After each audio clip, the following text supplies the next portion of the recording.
자, 오늘 하나님께서 우리에게 주시는 말씀의 제목은요, 물과 성령으로 거듭난 믿음. 아주 중요한 내용입니다. 오늘 여러분 한 3주 정도 여러분 정말 신학이 뭐고 믿음이 뭐고 또 구원이 뭔지 알 수 있는 아주 중요한 시간이니까 앞으로 한 3주 동안 잘 들을 수 있도록 그렇게 해주시고요. 말씀의 제목이 물과 성령으로 거듭난 믿음이라고 하는 제목이에요. 믿음은 믿음인데 물과 성령으로 거듭난 믿음, 이것이 뭐냐는 거지요. 우리가 인생을 신앙생활하면서 물과 성령으로 거듭나지 아니한 믿음을 가지고 본인이 하나님 앞에 믿음 있는 것으로 착각하는 경우 오늘 본문에도 나와 있습니다.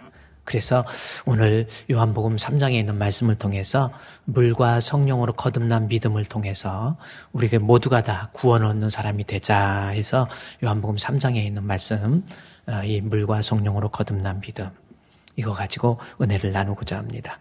여러분의 믿음 한번 생각해 보세요. 나는 정말 물과 성령으로 거듭난 믿음인지 한번 생각해 보세요. 물과 성령으로 거듭난 믿음은 참 믿음이라고 말할 수 있고, 또 다른 말로 이야기하면 구원을 얻는 믿음이라고 말할 수 있습니다. 구원이라고 하는 것은 사람이 죽으면 끝이 아니에요. 어떻게 동의하십니까? 사람이 죽으면 썩어요. 관에다 넣어서 묻어서 썩어서 없어지고 소멸하는 겁니까? 아니라는 거죠. 예수를 안 믿는 사람들도, 세상 사람들도 어떤 본능적으로 누가 죽으면 죽었다고 안 해요. 뭐라고 그럽니까? 돌아가셨다, 이렇게 얘기합니다. 그 말 속에는 어떤 의미가 있습니까? 어디엔가 돌아가신 거예요. 다시 말해서 예수는 안 믿고 하나님도 안 믿고 그러지만 머릿속에서 사람이 죽으면 어디론가 간다라고 하는 그러한 믿음이 있는 거예요. 그러기 때문에 조상을 위해서 제사도 지냈죠. 왜? 죽어서 끝난 것이 아니라 이 조상님이, 우리 아버지가, 우리 할아버지가 지금 어디엔가 계신다라는 것을 믿기 때문에 제사를 지내는 거예요. 불가지론이라고 하는 것 중에 하나의 내용이 뭐가 있냐면, 인간이 이렇게 어떤 행동을 할 수 있는 거, 어떤 이유가 없이 그러한 반응이 나타나지 않는다. 원인이 없이 반응이 나타나지 않는 거예요. 존재하지 않는 거에 대한 반응이 아니라는 겁니다. 내세에 대한 존재가 있기 때문에 내세에 대한 반응으로서 제사도 지내고 돌아가신다는 말도 하고 이럴 수 있는 거예요. 실제로 그렇지 않습니까? 여러분, 사람이 죽으면 끝입니까? 한번 생각해 보세요. 아니에요. 사람이 한번 죽는 것은 정하신 것이고 그 후에 심판이 있어요. 여러분에게 앞으로 오는 이 죽음이 있잖아요. 죽으면 다 끝나는 것이 아니라니까요. 죽으면 하나님의 심판이 있고 그 심판 때 천국이 있고 지옥이 있다라는 거예요. 내가 안 믿는다고 있는 지옥 없어지는 것 아닙니다. 분명히 존재해요. 한번 생각해 보세요. 여기 계란이 있는데 계란하고 병아리가 있다고 생각해 보세요. 계란하고 병아리 아무리 봐도 달라요. 모양도 다르고 움직임도 계란은 없고 다 틀려요. 그러나 계란이 암탉이 품게 되면 생명이 있기 때문에 다시 병아리라고 하는 전혀 다른 모습으로 삶을 살게 되는 거잖아요. 계란의 삶이 있고 병아리의 삶이 있다라는 거 전혀 다른 거예요. 이게 우리가 반복되니까 믿어지는 거지, 만약에 계란 전혀 모르는 거에서 병아리가 됐다, 이거 처음 보면요, 야, 이거 이해가 안 가는 거예요. 여러분, 인간도 마찬가지입니다. 엄마 뱃속에 아기가 있어요. 10개월의 기간을 통해서 아기가, 그래서 10개월 동안에 아이가, 그래서 7개월, 8개월 되면 이제 아기가 이제 눈도 있고 손도 있고요. 초음파로 찍어보면 아이의 움직임도 다 보이고, 여러분 그렇잖아요. 그런데 이 아이의 삶으로 끝납니까? 아니죠. 아이가 10개월이 지나면 전혀 다른 세상이 있는 거예요. 지금 현재의 삶이잖아요. 그래서 엄마 뱃속에서의 아이가 전혀 다른 삶이 있는 것처럼 마찬가지입니다. 지금 내가 살고 있는 이 삶과 전혀 다른 내세가 또 있다라는 거예요. 만약에 정말 천국과 지옥을 안 믿어요. 근데 진짜 지옥이 있으면 그때는 어떡할 거예요? 우리 한번 솔직하게 생각해 봅시다. 정말 지옥 가면 어떡할 거예요? 꾸미는 이야기가 아니라는 겁니다. 하나님께서 인간을 창조하시고 죄로 인한 인간을 구원하기 위해서 예수 그리스도를 보내어 주시고 그 예수 그리스도를 믿는 자에게는 천국이라고 하는 것, 영생이라는 것을 약속해 주셨어요. 예수 믿음으로 구원받을 수 있는 우리 성도님 되시기를 우리 주님의 이름으로 축원드립니다. 여러분 예수 믿으세요. 돈 좀 있다고 좀 배웠다고 그거 그렇게 폼잡고 그럴 것 아닙니다. 많이 공부해서 박사가 되고 그렇게 공부 많이 해서 책도 많이 읽고 그런다고 해서 죽을 때 가지고 가는 거 아니에요. 머릿속에 막 책에 대한 이러한 것들이 가득 담아져 있는들 그 기억세포 여러분 육신의 장막을 벗을 때 죽을 때 다 없어져 소멸해요. 그래서 저도 어떤 때는 이렇게 설교를 하다가 보면 읽어야 될 책도 많이 있잖아요. 그래서 책을 읽다가 한참 읽다가 또 보고 그러다가요. 또 저는 이 대학 때부터 읽었던 책을 요약을 해놨어요. 제 책 요약 책이 있습니다. 그래가지고 거기다 다 요약을 해. 그래서 설교 준비하다가 어떤 내용이 생각나면 그때 요약했던 내용 찾아가가지고 또 그 내용이 또 인터넷에 이북이 나와 있잖아요. 그래서 그걸로 또 이렇게 해보고 그래요. 그래서 한참 책을 읽다가 보면은 정말 읽기 싫어요. 설교 시간에 한 2분 정도 이야기하려고 책을 한 권을 읽어야 되니까 짜증 날 것 같아, 안 날 것 같아. 안 읽어버리고 싶어. 그리고 다른 사람들 안 읽는 사람도 많은데 나도 그냥 폼 잡고 그냥 이러고 다니고 그래요. 왜냐면은 읽어서 많이 머릿속에서 외우고 여러분에게 어떤 내용을 얘기할 때 다 연도도 외우고 다 외워야 되거든요. 그거 실컷 외워서 고생해서 외워봐야 죽을 때 다 잊어버리고 한 5분밖에 못 쓰는 거 이거 내가 읽어야 되나 이런 생각이 들어요. 그래요. 여러분 아무리 내가 공부를 많이 했어도 죽을 때 가지고 하는 거 아니에요. 공부했다고 너무 잘난 체 하지 마시고 실력 있다고 배웠다고 폼재고 다니지 마세요. 별거 아닙니다. 그거보다 더 중요한 것이 내가 죽어서 어디를 가는지. 그래요. 어떻게 천국 가는지 지옥 가는지 그거부터 생각해요. 돈 좀 있다고 또요. 은근히 돈 있다고 사람이 돈이라고 하는 것이 돈 있으면 어깨에 힘주고 다니고 목에 힘주고 다니고 사람이 그래요. 아무래도 사람들이 대우하잖아요. 그래. 언젠가 백화점 한번 이렇게 차를 타고 갔는데 우리는 백화점에 가서도 어디 주차장도 막 별로 없고 막 하고 막 그래 한참 찾고 돌아다녔는데 어떤 분 차를 탔더니 MVG 그랬죠. MVG라고 있어가지고요. 아주 VIP라는 거예요. Very Important People 해가지고 아주 올라가니까 벌써 번호를 받는지 뭔지 딱 이쪽으로 오라고 했더니 주차장도 널널 하더라고. 거기서 내리고 딱 하더니 벌써 인사하는 게 틀려. 그래서 돈이 좋긴 좋은가 보다. 이런 생각이 들어요. 그러나 여러분 착각하지 마세요. 정말 착각하지 마세요. 돈 좀 있다고 교만 부리지 마시고요. 죽을 때 가지고 가는 거 아닙니다. 더 중요한 거 내가 죽어서 어디를 가는지 또 권력을 잡아서 내가 대통령도 되고 장관도 되고 국회의원도 됐다고 너무 폼질 거 없어요. 여러분 그거 얼마나 가겠습니까? 대통령 됐다고 좋을 것 같아요. 저는 대통령이 안 돼봤지만 지금 대통령이 누군지도 저는 저기지만 대통령 돼가지고 얼마나 좋아갖고 밤늦게까지 투표해가지고 오르락내리락 해가지고 너무 좋아요. 천하를 다 얻은 것 같아요. 한 1년 지나고 2년 지나도 지금도 그렇게 좋을까요? 너무 행복해갖고 좋아갖고 와 내가 대통령이다 그럴까? 지난 이야기지만 우리 전두환 대통령 아세요? 전두환 대통령 왜 나만 갖고 그래? 그러면 그런 분이 한 분 계셨었어. 그분이 대통령이 되고 난 다음에 그렇죠. 간접 선거로 해가지고 통일주체 국민회의 해가지고 간접 투표해가지고 체육관에서 100% 투표해서 대통령 됐지요. 대통령 되면 좋지요. 그러나 그분이요 한 대통령 2년 정도 한 다음에 아마 저도 그때 기억을 해요. 한번 나는 대통령이 돼서 마음 편한 적이 한 번도 없었다라는 거예요. 오히려 보안사령관으로 있을 때 더 편했을지도 몰라요. 여러분, 인생이라는 것이 다 그렇습니다. 세상에 있는 거 왔다 가는 거예요. 나머지 욕심이고요. 탐욕에 미혹에 넘어가서 모르는 거예요. 본인이. 정말 중요한 거 천국입니다. 우리 사랑하는 주분교회 성도 여러분, 여러분 죽어서 어디 갈 것 같습니까? 한번 생각해 보세요. 지옥 가면 어떡할 거예요? 사람으로 태어나서 예수 안 믿으면 태어나지 않는 게 좋습니다. 예수 믿어야 영생을 얻어요. 그래서 성경이라고 하는 것, 성경 구약과 신약으로 되어 있죠.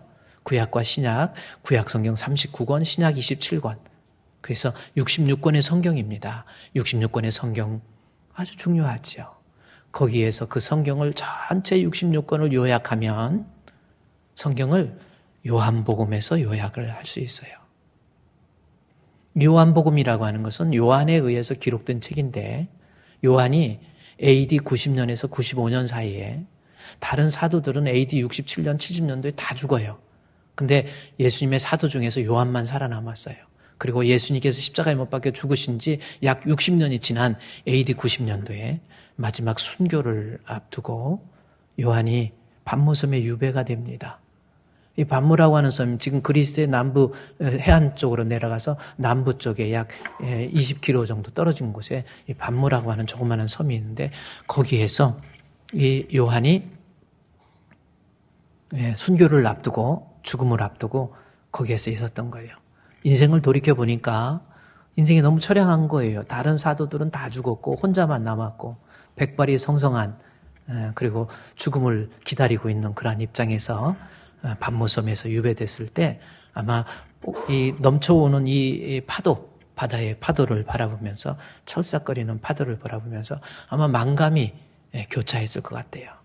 사랑했던 베드로도 갔고 야고보도 죽었고 순교하고 나는 예수 믿는 믿음 때문에 pat모라는 섬에 유배되어서 나도 순교를 기다리는데 정말 예수님 당신은 누구십니까? 찰싹거리는 이 파도 속에서 그때 뒤에서 나팔 소리 같은 큰 음성이 나서 요한으로 하여금 요한아 요한아 이게 꿈인지 생신지 요한이 뒤를 돌아보면서 당신이 누구십니까?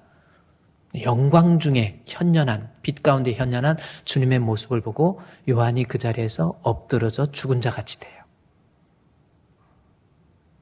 그러면서 주님으로부터 계시를 받습니다. 그렇게 쓴 책이 요한계시록이라는 책이에요.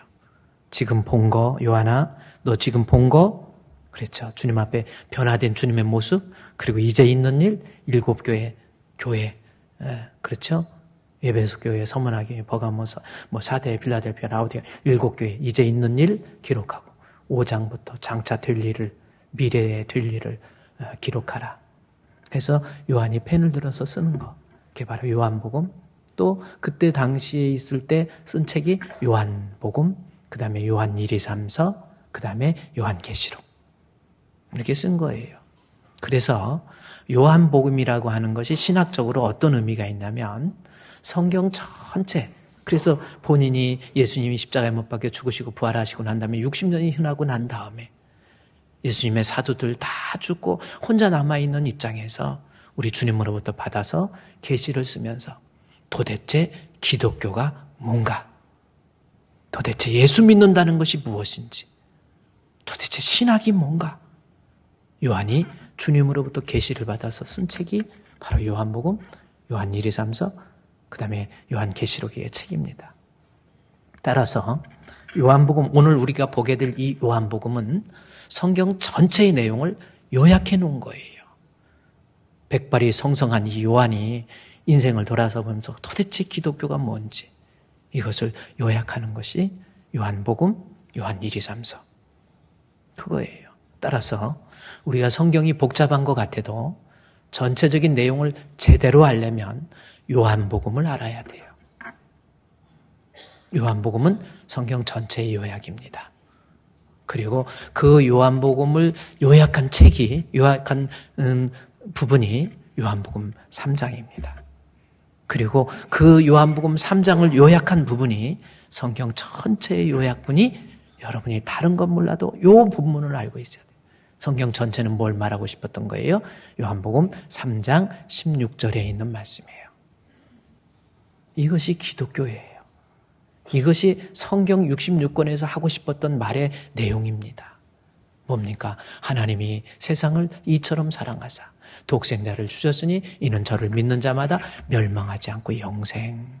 이것을 하나님으로부터 계시를 받은 거예요.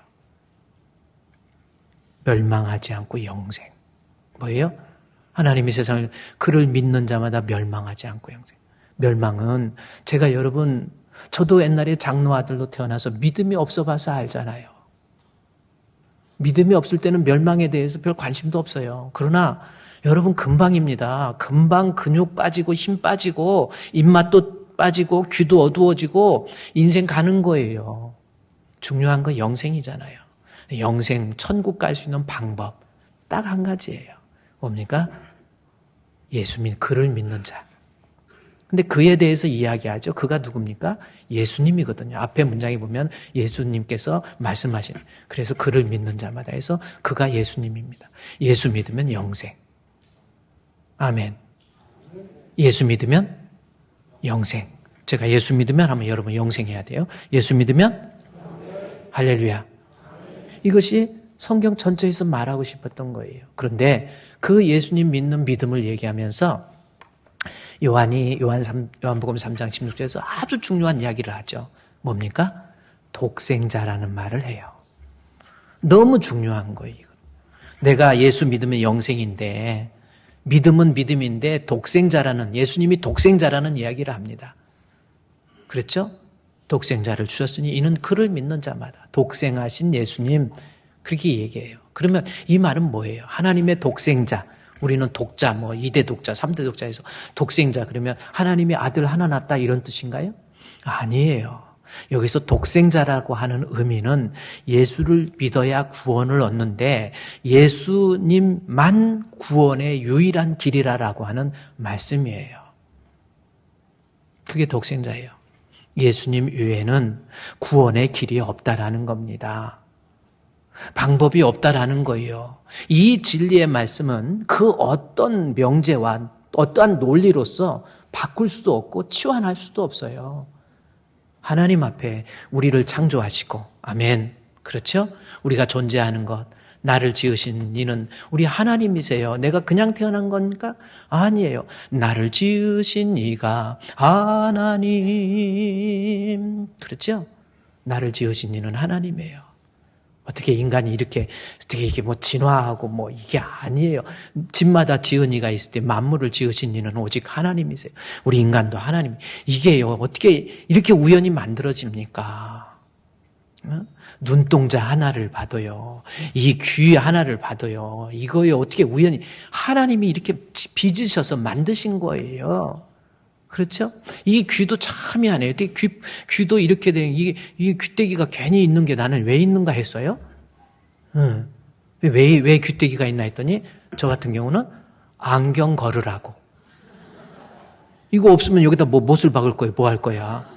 어떻게 할 거야? 그래서 저는 안경 걸으라고 귀가 있나 보다. 해가지고, 이랬는데, 참 귀가 있어서 참 좋아요. 근데 또 이렇게 자세히 보니까요, 귀에 이렇게 모양이 돼 있는데 거기에 소리가 잘 들어갈 수 있도록 기가 막히게 소리를 모아서 들어갈 수 있도록. 그러면 소리의 음파를 감지해서 그것을 소리로 머리에서 또 분석하는 거. 뇌세포 하나, 여러분, 이거 어떻게 우연이면, 이거는요, 하나님이 만드시지 않으면 이건 될 수가 없는 거예요. 눈동자 하나를 봐도요, 이만한, 이게 어디 있습니까? 예, 빛에 의해서 여러분을 보게 되고 이것이 머릿속에서 감지해갖고, 저 사람은 김집사, 박집사, 오집사, 김집사는 김 빠지는 소리 자주 하고, 오집사는 오해를 잘하고, 박집사는 바가지 잘 긁고, 추집사는 너무 최고로 이뻐. 제가 최씨니까. 이렇게 알 수 있는 거, 이거, 그러니까 하나님이 만드신 거예요. 나를 지으시고 또 하나님이 만드시고 초연신론 끝난 겁니까? 아니에요. 지금도 살아계셔서 우리의 삶에 지금도 간섭하세요. 이게 우리의 삶에 주님이 간섭하세요. 우리 주님 하나님 나를 만드시고 돌아가셨습니까? 아니에요. 뭐 입술로는 살아계신 주 나의 참된 소망 걱정 근심 전혀 없네 사랑의 주 내 갈 길 인도하니 내 모든 삶의 기쁨 늘 충만하네. 근데 진짜 하나님 살아계심을 믿어요? 내 삶에 간섭하시는 것을 믿습니까? 그래서요, 불신 중에서 내가 자꾸 살아가면서 근심하고 두려워하고 염려하고 어떡하지? 나는 어쩐 개변, 나는 어디 아픈 개변, 나는 죽을 것 같아. 아무데게 자꾸 근심하고 앞으로 우리 애들은 어떻게 키우고 자꾸 근심하는 사람 있잖아요. 너희는 마음에 근심하지 말라. 하나님을 믿으니 또 나를 믿으라. 믿음이 없으니까 근심이 있는 거예요. 그래서 가장 큰 불신은 두려움이에요. 여러분이 진짜 하나님 믿고 있는 나를 지으시고 나를 만드시고 지금도 나를 내 삶에 주관해 주시고 섭리해 주시고 운영해 주시고 그리고 장차 나를 심판하실 하나님, 그 하나님께서 그래요. 우리 주님의 심판대 앞에 죽어서 주님의 심판대 앞에 서야 되는데 그 하나님께서 주시는 말씀이 하나님이 세상을 이처럼 사랑하사 독생자를 주셨으니 이는 저를 믿는 자마다 멸망하지 않고 영생을 얻는다. 이것이 성경 전체의 요약이라니까요. 그를 믿어야 되는데 그는 누구예요? 예수님. 예수님은 어떤 분이에요? 독생자. 즉 나의 죄의 문제를 해결해서 나를 지옥에서 천국으로 사망에서 옮겨줄 유일한 분은 예수님밖에 안 계십니다. 할렐루야. 석가모니 그분도 참 훌륭하시고 좋으신 분이지만 내 죄 문제를 해결할 수가 없어요. 다른 누구도. 그래서 독생자 오직 우리 주 예수 그리스도만이. 우리 찬송가에도요, 여러분의 영혼을 천국으로 인도하실 분은 우리 예수님, 나의 죄를 씻기는 예수의 피밖에 없네. 아멘. 다시 성케하기도 예수의 피밖에 없네. 할렐루야. 예수의 흘린 피 날 희게 하오니 귀하고 귀하다 예수의 피밖에 없네. 할렐루야. 독생하신 예수님, 예수님 외에는 구원의 길이 없어요. 예수 믿으셔서 모두가 다 구원 얻는 우리 주품교회 성도가 되시기를 우리 주님의 이름으로 축원드립니다. 할렐루야. 그래서 요한복음 3장 16절 다시 보세요. 성경 전체 요약이라고 그랬죠? 우리 한번 같이 읽겠습니다. 시작. 하나님이 세상을 이처럼 사랑하사 이는 그를 믿는 자마다 멸망하지 않고 영생을 얻게 하려 하심이니라. 아멘. 다 잃어버려도, 돈을 잃어버려도, 건강을 잃어버려도, 팔 하나를 잃어버리고 다리 하나를 잃어버려도 저 말씀 잃어버리면 안 돼요. 영생의 방법, 그래요. 예수 믿고 유일하신 예수님 믿고 천국 가는 것, 이것이 영생입니다. 자, 그런데 이 영생, 저를 믿는 자마다 멸망하지 않고 영생, 즉 믿으면 영생인데 과연 내가 구원을 얻는 믿음을 가지고 있느냐, 요거를 오늘 따져야 되는 거예요.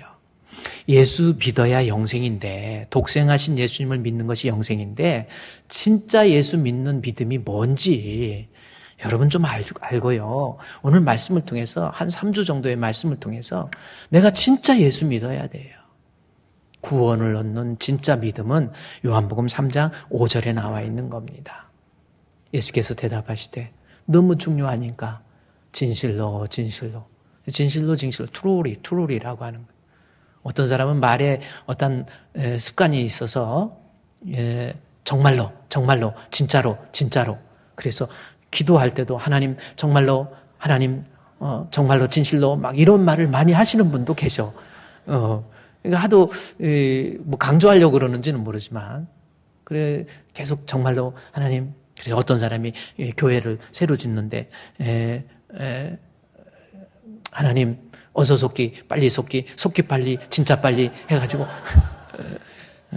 우리 교회도 새롭게 지어지게 하옵소서 이랬다는 그런 전설을 저도 들어본 적이 있어요. 기도할 때 그냥 말로서 그냥 하나님 건축 빨리 되게 해 주시옵소서 하면 되는데 어서 속기 빨리 속기 빨리 진짜 빨리 해서 또 진짜를 집어넣어야 또 진짜같이 되니까. 그럼 요한복음 3장 5절 말씀에 아주 중요한 내용이라고 그랬죠. 예수께서 너무 중요하니까 대답하시되 진실로 내가 내게 이르노니 라는 겁니다. 뭡니까? 사람이 물과 성령으로 나지 아니하면 하나님의 나라를 들어갈 수 없느니라. 그러면 하나님 나라가 뭐예요? 천국이잖아요. 그렇죠? 천국에 들어갈 수 없다라는 거예요. 그럼 뭐 하지 않으면? 나지 아니하면, 우리말로 나지 아노텐이라는데 앞에 나와 있기 때문에 반복을 안 한 거지. 거듭나지 아니하면 천국에 갈 수 없다라는 겁니다. 그러면 지금까지 우리가 이 긴 시간 동안 여러분에게 서론적으로 말씀한 내용이 뭐예요? 우리가 천국 갈 수 있는 방법은 뭐예요? 믿음으로. 천국 갈 수 있는 방법은 뭐예요? 믿음으로. 믿음으로 끝까지 안 하실 거예요? 자, 천국 갈 수 있는 방법은? 할렐루야. 천국 갈 수 있는 방법은? 믿음이잖아요. 그러면 하나님 나라에 갈 수 있는 방법은? 거듭나야 된다는 믿음을 거듭남이라는 말로 바꾸어서 이야기하고 있다라는 거죠. 다시 말해서 나지 아니하면 앞에 거듭나지 아니하면 하나님 나라에 들어갈 수 없다. 그러니까 거듭나야 된다. 믿음을 거듭남으로 표현하고 있거든요. 그러면 거듭남이 뭔가 봤더니 물과 성령으로 거듭난다 이렇게 표현하고 있는 거예요. 그러니까 구원 얻는 진짜 믿음은 내가 다 믿어 나 이렇게 교회 다니고 예배드리고 신앙생활 하니까 나 구원받아 천국 가. 아니에요. 천국 가는 진짜 구원 얻는 믿음이 되려면 물과 성령으로 거듭난 믿음이 되어야 된다라는 거예요. 그러면 여러분은 지금 과연 물과 성령으로 거듭난 믿음입니까? 한번 우리 너무 인생이 중요한 거니까 내가 정말 물과 성령으로 거듭난 믿음인지 여러분의 믿음을 점검해 봐야 된다라는 겁니다. 그리고 또 그럼 물은 뭐고? 요한복음 3장 5절 물은 뭐고 성령은 또 뭐예요? 그래서 오늘 말씀의 제목처럼 물과 성령으로 거듭난 믿음이거든요.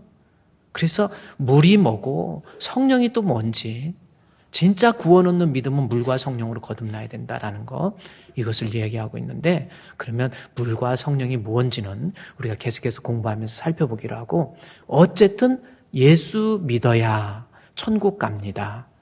할렐루야. 그런데 그 예수님 유일한 방법 예수님 외에는 다른 거 아니에요. 석가모니를 아무리 잘 믿고 내가 돌을 닦고 불교에다가 뭐 별거 다 하고 제가 절대로 불교가 나쁘다는 게 아니에요. 그분도 윤리적으로 도덕적으로 훌륭하신 분이지만 나를 구원할 수 있는 분은 아니에요.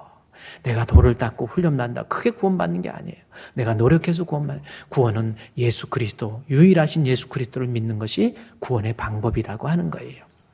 자, 그러면 이것이 성경 요한복음 3장 전체에서 이야기하는 내용이라고 그랬는데 그러면 이제 요한복음 3장 1절부터 이 말씀을 조금 더 깊이 있게 생각을 해봐야 됩니다.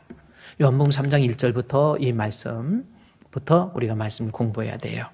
자, 요한복음 3장의 말씀은 성경 전체의 요약이고 너무나도 중요한 말씀.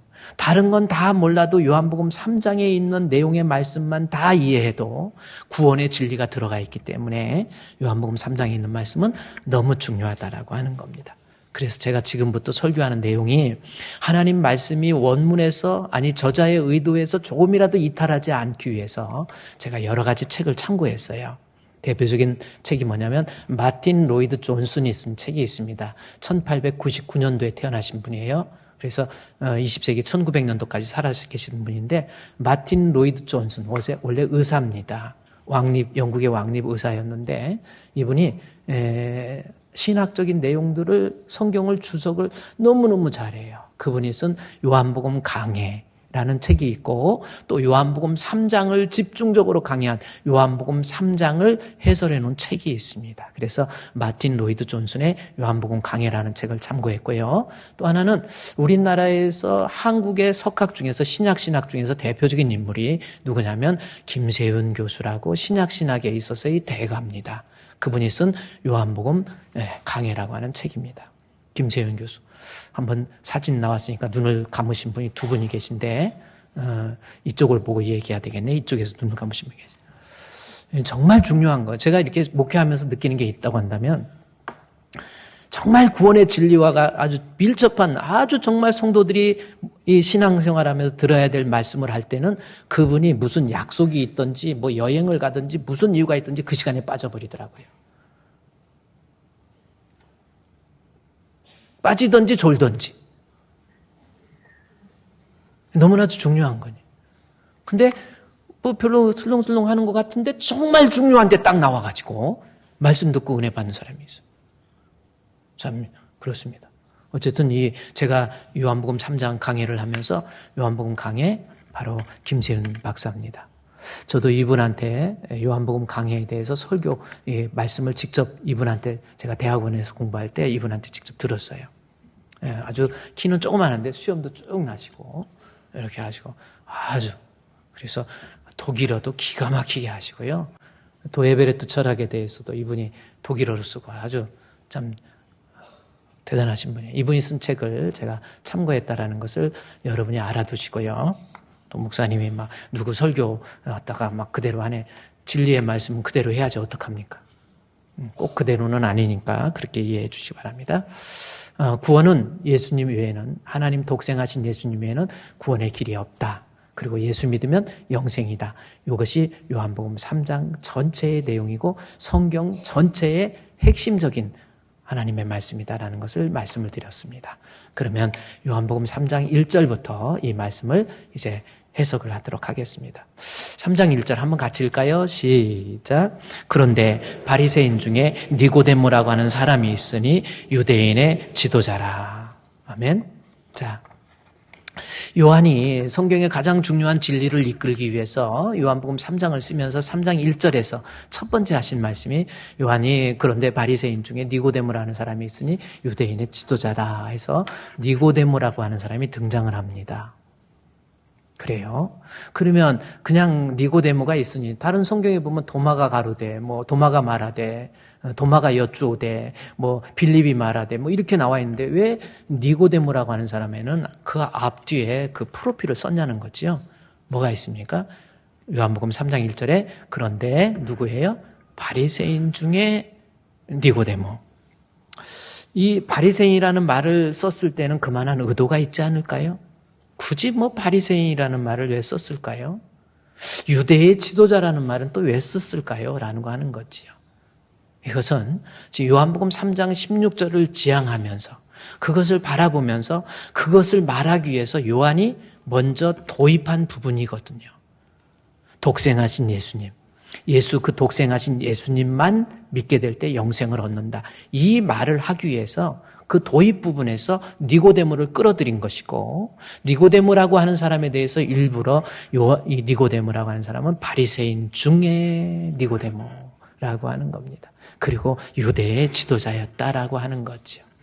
그러면 이 말씀은 무슨 뜻이에요? 지금 뭘 말하고 싶었던 건지라고 하는 겁니다. 바리새인이라고 하는 것은 어떤 부류의 사람들을 이야기하냐면 여러분 구약성경 말라기와 신약성경 마태복음 사이에는 신구약 중간사라는 게 있습니다. 말라기 끝난 다음에 바로 신약성경 들어간 게 아니라 신구약 중간사가 있고 이 기록은 이 연도는 약 400년에서 450년의 신구약 중간사가 있어요. 성경에는 언급되어 있지 않지만 요세푸스의 역사 기록에 보면은 신구약 중간사의 이야기가 아주 자세히 기록되어 있어요. 그리고 신구약의 중간에 있는 신구약 중간사를 이해하지 못하면 신약 성경이 해석하는 것이 불가능해지는 겁니다. 그래서 목회자들이나 신학자들에게 있어서 신구약 중간사를 이해한다고 하는 것은 대단히 중요한 거예요. 신구약 중간사라고 하는 것을 핵심적으로 요약을 해보면 어떤 내용이냐면 이 헬라의 알렉산더의 사후에 나라가 4개로 나누어지고 나중에 2개로 나누어져요. 그리고 이 헬라의 알렉산더의 사후로 나라가 2개로 이제 요약이 돼요. 셀루쿠스 왕조, 포톨레미 왕조, 애굽 왕조, 시리아 왕조. 북쪽의 시리아, 남쪽의 애굽 왕조로 알렉산더 사후에 나라가 나누어지죠. 그래서 세계적인 패권의 균형추가 애굽과 시리아로 이렇게 나누어집니다. 신구약 중간사 말라기 이후에 내가 성전의 문을 닫겠다라고 말씀하시고 난 다음에 세상의 역사는 어떻게 돌아가냐면 결국은 이 애굽의 톨레미 왕조에 의해서 유다가 이스라엘이 다스려져요. 애굽의 통치하에 있을 때. 그래서 톨레미 왕 알렉산더 사후에 애굽에 의해서 이 유다 지역이 이스라엘 지역이 통치를 받게 됩니다. 그런데 애굽은 헬레니즘의 영향, 알렉산더 이후에 알렉산드리아라고 하는 애굽의 지역이 있잖아요. 거기에 지역에서 헬레니즘의 영향으로 인해서 헬레니즘의 특징은 뭡니까? 다양성을 인정해줘요. 인간의 이성, 합리적인 것을 인정해줍니다. 다른 종교도, 다른 민족도 인정해주는 그래서 알렉산더가 세상을 정복할 수 있었던 것도 세계적인 어떤 헬레니즘이라는 게 그겁니다. 그래서 헬레니즘, 애굽이 이스라엘을 통치할 때는 결국은 이 헬레니즘의 영향으로 인해서 이스라엘의 종교를 그냥 그대로 놔둬요. 그리고 알렉산드리아에서 심지어 그 알렉산드리아에서 이 포톨레미 왕조에서는 여러분 성경에 마소라 사본이 있고 72인역이라는 것이 있습니다. 그 마소라 사본 70인역이 있는데 그 70인역이라고 하는 것은 헬레니즘의 영향으로 인해서 헬라어로 알렉산드리아라고 하는 애굽의 지역에서 헬라어로 히브리어로 되어 있는 성경을 번역한 것, 그게 70인역이라는 거예요. 성경 사본 연구에 있어서 아주 중요한 책이 70인역이라는 거예요.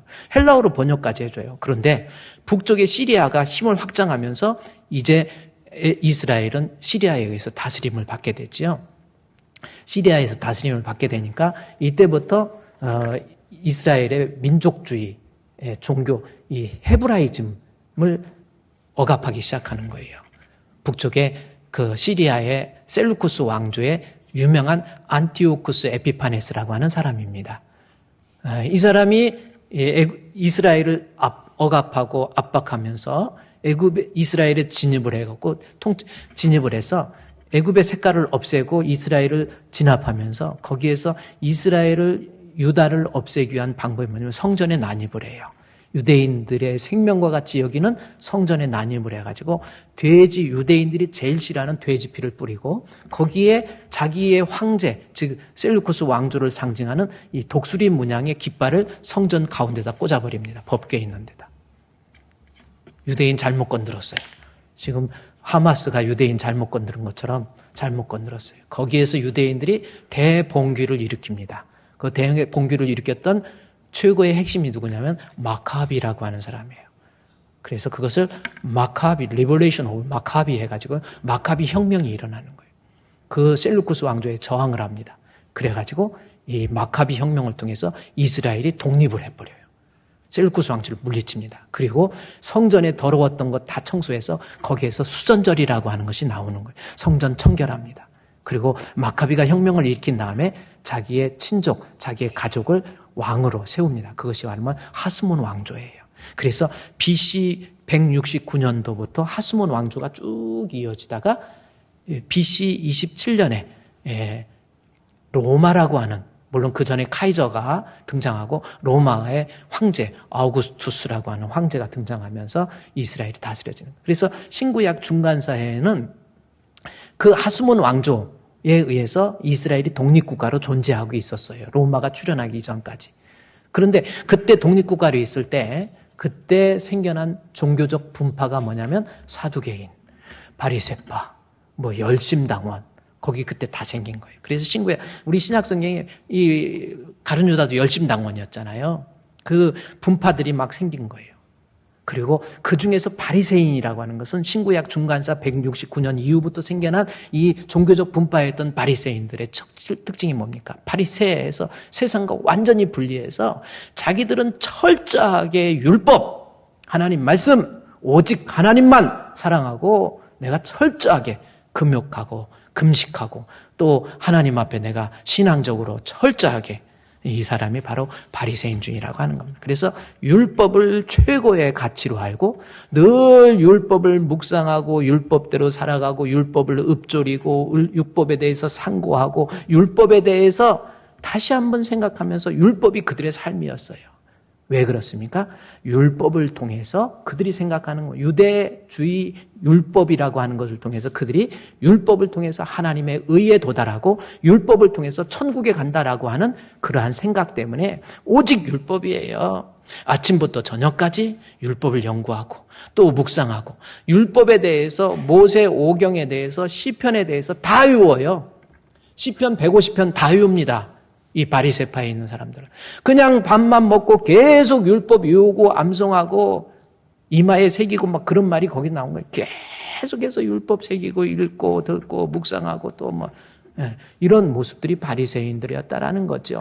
낮에 일어나서 아침에 새벽에 일어나서 밥 먹고 계속 율법 연구, 율법 묵상, 율법 암송. 그래서 시편도 히브리어의 알렙이 A, 영어의 A거든요. 알파벳 C라고 그러는 이유가 뭐냐면 시편을 다 150번 외우는데 안 되겠다 해서 첫 자만 따서 알렙으로 시작하는 것이 시편. 복 있는 사람이 바라크 해가지고 이 알렙으로 시작이 돼요.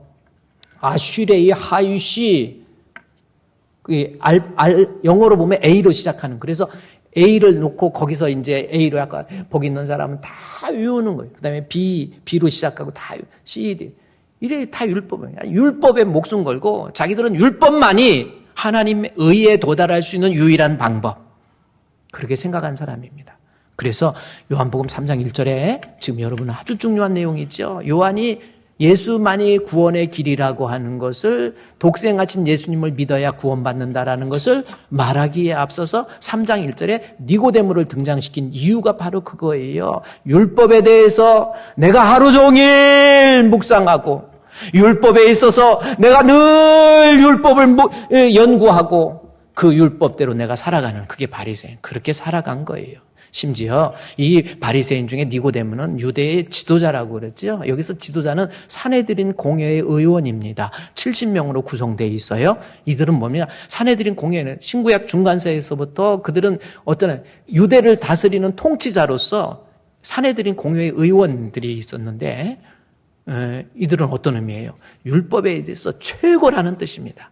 그래서 요한복음 3장 1절에 율법을 연구하고 율법을 묵상하고 율법을 암송하고 율법대로 살아가고 율법을 이마에 새기고 뭐 손목에 새기고 미간에 새기고 계속해서 율법을 연구해서 하나님의 의에 도달하려고 하는 유대 바리새인 중에 니고데모, 그건 거예요.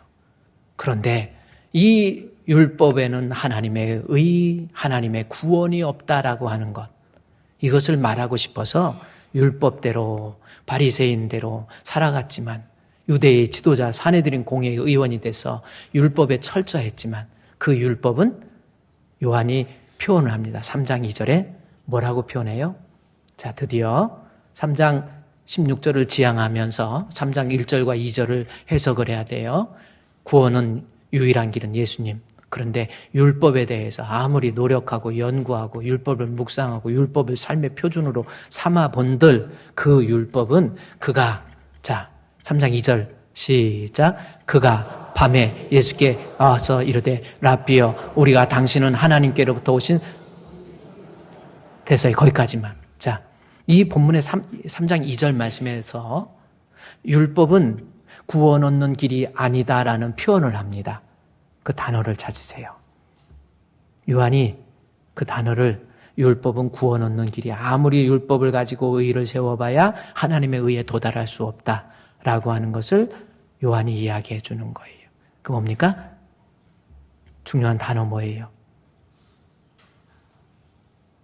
3장 2절에서 밤이라는 단어입니다.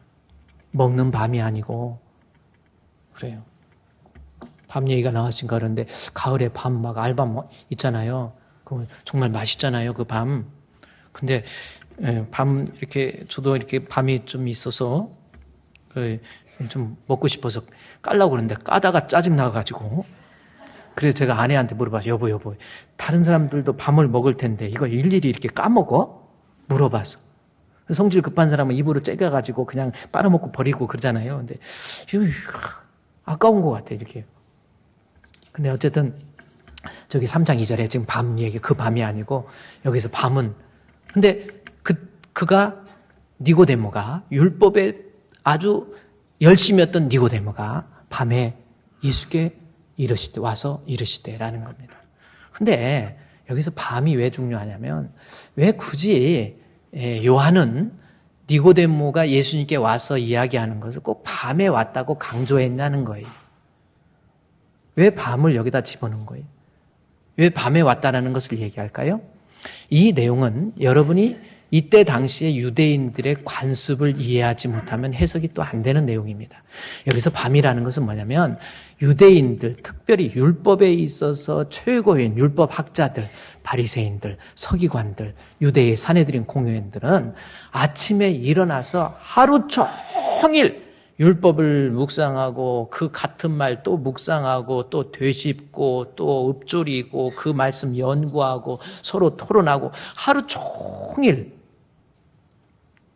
그래서 결국 그가 밤에 왔다라는 것은 바리새인으로서의 니고데모가 하나님 율법에 대해서 집중하고 율법을 통해서 하나님의 의, 즉 천국 가기 위해서 열심으로 노력하다가 밤에 온 거예요.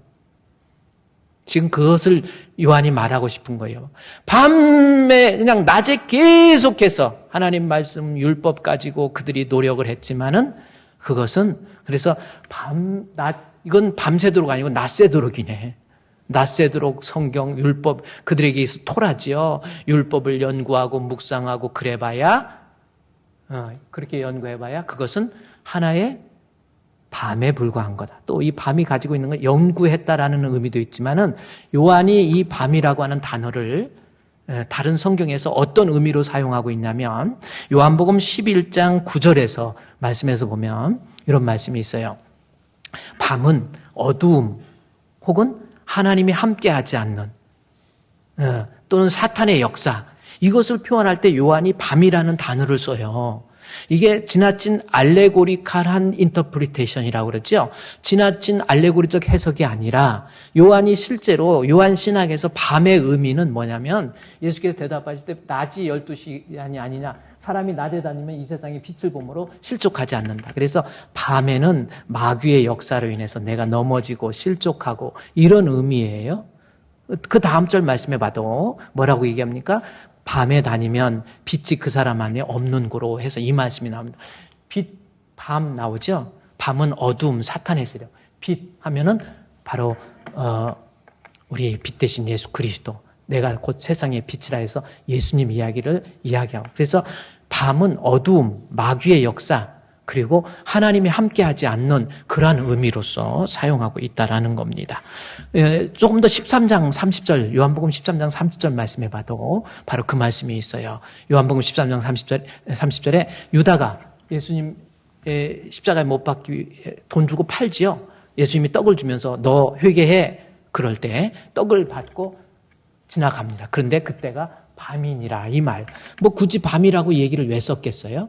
이것은 밤이라고 하는 것이 요한이 표현할 때 마귀의 역사, 사탄의 역사, 그리고 거기에는 하나님이 함께하지 않는 이러한 모습들을 표현할 때 밤이라는 것으로 표현하고 있다는 거지요. 그러면 3장 2절, 요한복음 3장 2절 말씀에 율법학자였던 3장 1절에서 율법학자이고 바리새인이고 유대 지도자, 즉 율법에 대해서 낮에 계속해서 연구하고 묵상하고 율법을 통해서 천국 가려고 하나님의 의에 도달하려고 노력해봐야 그 율법은 구원이 없다라는 겁니다. 밤이라는 거예요. 그 율법에는 생명이 없다라는 거죠. 그 율법 가지고는 구원을 받을 수 없다라고 하는 것을 말하기 위해서 그가 밤에 예수께 왔다라고 하는 겁니다.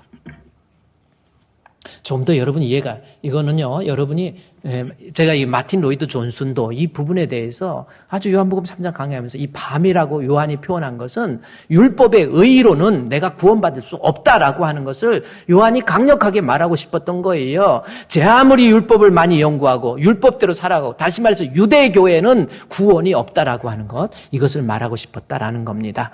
이 본문을 마틴 로이드 존슨을 해석하면서 요한복음 3장 1절과 2절은 요한복음 2장에 나와 있는 사건과 연관지어서 생각하라고 그렇게 말을 해요. 요한복음 2장은 그럼 뭔지 여러분이 잠깐만 가봐요. 너무 중요한 거니까 조금 힘들어도 따라와야 돼요. 요한복음 3장 2장은 뭐냐면 2장 1절 말씀에 갈릴리 가나의 혼인잔치, 결혼식이 있었죠. 우리가 잘 아는 내용입니다. 그런데 결혼식 때 그 혼인잔치에 포도주가 떨어진 거예요. 그런데 유대 관습 중에서 포도주가 떨어지는 결혼식은 무효입니다. 아무런 효력이 없는 거예요. 이게 어떤 의미냐면, 여러분 성찬식 때 우리가 성찬식 하면서 포도주가, 이 잔이 있잖아요. 잔이 없다. 그 성찬식 아닌 거예요. 마찬가지입니다. 결혼식 화려하게 했다 할지라도 그 잔치집 결혼식장에 포도주가 없으면 그 결혼식이 무효라니까요. 자, 지금 유대 가나 혼인잔치에서 결혼식 때 포도주가 떨어졌어요. 이 결혼식이 무효입니다. 그러면서 이 3장 6절 말씀해 보면 아주 중요한 얘기예요. 이야기는 거기에 유대인의 정결 예식을 따라서, 유대인의 정결, 두세 통 드는 돌 항아리 몇 개가 있었어요? 6개 있었다. 요 말씀이죠. 요 말씀은 어떤 의미입니까? 6개 있었다라고 하는 것은 어떤 의미예요? 율법을 상징하는 거예요. 사람들이, 히브리인들이 밖에 나와서 발을 씻고 모래바람에 그 발을 씻고 들어오는 그러한 예식이 종교적인 의식으로 정결 예식이라고 표현하고 있잖아요. 그것은 뭐예요? 집에 들어올 때 6개의 물두멍이 있는데 그 물에서 떠서 발을 씻어서 깨끗한 사람이 집에 들어온다, 그런 의미인데, 이것이 종교적 의미로는 어떤 의미입니까? 율법에 의해서 내가 죄 씻음 받아야 하나님 전에 하나님 앞에 갈 수 있다라는 상징적인 의미예요. 그런데 그 포도주가 떨어졌을 때 그 물통에다가 예수님께서, 그 다음에 보십시오. 7절 말씀에 예수께서 그들에게 이르시되 항아리를 물에 채우라. 아귀까지 채우니 이제는 파서 연회장에 갖다 주라 하시매 갖다 주었더니 연회장은 물로 된 포도주를 맛봤다. 물이 포도주가 된 거지요. 그래서 잔치에 흥이 돋고 잔치가 효력 있게 됐다라고 하는 것이 요한복음 2장의 내용이에요. 그러면 물로 포도주 만든 사건을 통해서 예수님의 기적적인 능력을 말하려고 하는 것이 아니라, 유대교는, 율법은 더 이상 우리 인간을 깨끗하게 하고 정결하게 해서 하나님 앞에 나아갈 수 있는 길이 아니라는 거죠. 그래서 율법은 포도주 대신 예수님의 십자가에 흘리신 보혈의 피를 상징하는 십자가에 죽으신 예수 그리스도에 의해서 유대교는 예수 그리스도로 리플레이스, 대치되어야 된다. 그래야 거기에 구원이 있고 영생이 있다라고 하는 것, 이것을 요한복음 2장에서 말하고 있는 핵심이라는 겁니다. 그래서 3장 1절 다시 가보세요. 3장 1절. 자, 오늘 아주 중요한, 그런데 바리새인 중에 니고데모라 하는 사람이 있으니 유대인의 지도자라. 그가 그래요. 바리새인, 그다음에 유대의 지도자, 율법에 의해서 낮에 계속해서 연구하고 그야말로 율법 놓지 않고 율법대로 읊조리고 율법을 연구하고 율법을 아나크리노 율법대로 살아간들, 그것은 밤, 빛이 없는, 생명이 없는, 영생이 없는, 구원이 없는 그야말로 유대교는, 율법은 이제는 예수 그리스도, 독생하신 예수 그리스도에 의해서 리플레이스, 대치되어야만이, 구원은 예수를 믿음으로 구원받는 것이지 유대교에 의해서 구원받는 것이 아니다 라고 하는 표현이 요한복음 3장 1절과 2절의 말씀을 통해서 우리에게 말해주고 있는 내용이라는 겁니다.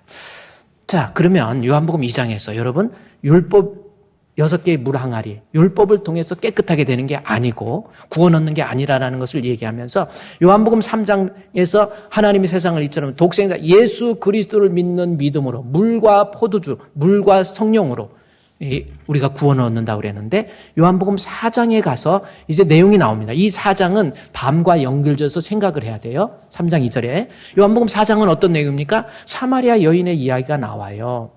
사마리아 지역은 이방을 얘기하는 겁니다. 유대인들의 세계관에서는 예루살렘과 유다와 사마리아가 땅끝이에요. 유대인의 세계관에서는 유대인과 사마리아, 이방, 이렇게 보고 있는 거예요. 그래서 사마리아 여인이 등장하는데, 사마리아 여인은 남편이 몇 명 있다고 그랬어요? 5명이 있다라는 거죠. 그래서 5명이 있는 남편 5이라고 그러니까 예수님께서 네 남편 데려와라 그랬더니 남편 없습니다. 그러니까 네 남편 5이 있다. 그러나 지금 있는 남편도 네 남편이 아니다. 요한복음 4장 사마리아 여인의 비유를 통해서 이 여자의 어떤 좀 좋지 못한 그러한 어떤 것을 말하려고 하는 것이 절대 아닙니다. 사마리아를 포함한 세상의 이방 종교, 그거예요. 유대교도 예수 그리스도 복음에 의해서 리플레스 돼야 되고, 세상의 이방에 있는 종교, 남편 5을 표현해서 그것이 불교가 됐던, 그것이 유교가 됐던, 그것이 무슨 어떤 이상한 종교가 됐던, 이단이 되었던 세상에 있는 그 어떤 종교는 우리 인간에게 생명을 줄 수 없다라고 하는 것, 그것이 요한복음 4장에서 말하는 핵심적인 내용이에요. 그래서 요한복음 4장 13절, 14절이 요한복음 사마리아 여인을 통해서 말하고자 하는 것은 뭐예요? 세상의 종교도 유대교가 예수 그리스도 안에서 대치돼야 되는 것처럼 세상의 종교도 예수를 믿는 믿음을 통해서 대치돼야 된다. 예수께서 대답하시되 물을 떠서 다시 물을 마시는 자마다 다시 목마르지 않는다. 5 남편이 그에게 진정한 만족과 행복, 구원, 영생 못 주는 거예요. 생명의 생수가 14절에 아주 중요한 이야기죠. 이것이 핵심. 내가 주는 물을 마시는 자는 영원히 목마르지 아니하리니 내가 주는 물은 그 속에서 영생하도록 솟아나는 샘물이 되리라. 예수만이 우리에게 영생을 주는, 예수만이 우리에게 생명을 주는, 예수만이 우리를 구원할 수 있는 유일한 길. 이것이 요한복음 3장 1절 2절에서 아무리 율법을 해도 요한복음 2장에서 6개의 율법을 통해서 인간이 깨끗하게 되는 것이 아니라 세상의 이방에 있는 어떤 종교를 통해서, 불교를 통해서, 유교를 통해서, 이슬람을 통해서 세상에 어떤 이상한 종교 다 있다 할지라도 거기에는 영생을 얻는 생수가 없어요. 구원을 얻지 못해요. 그거는 밤이라고 하는 겁니다. 이것이 요한복음 다시 3장 1절과 2절에 있는 말씀의 내용입니다. 오늘은요, 이 말씀이에요. 여러분, 바리새인, 서기관, 또 유대의 지도자, 율법, 또 이방의 종교, 그 어떤 것도 3장 2절의 밤입니다. 구원이 없어요. 하나님이 함께하지 않습니다. 영생을 얻을 수 없습니다. 이 진리의 말씀은 그 무엇과도 바꿀 수도 없고 타협할 수도 없어요. 종교에 대한, 기독교에 대한 욕심이 아닙니다. 배타성도 아니에요. 이것이 진리인 걸 어떡합니까? 여러분, 예수 믿어야 구원받습니다.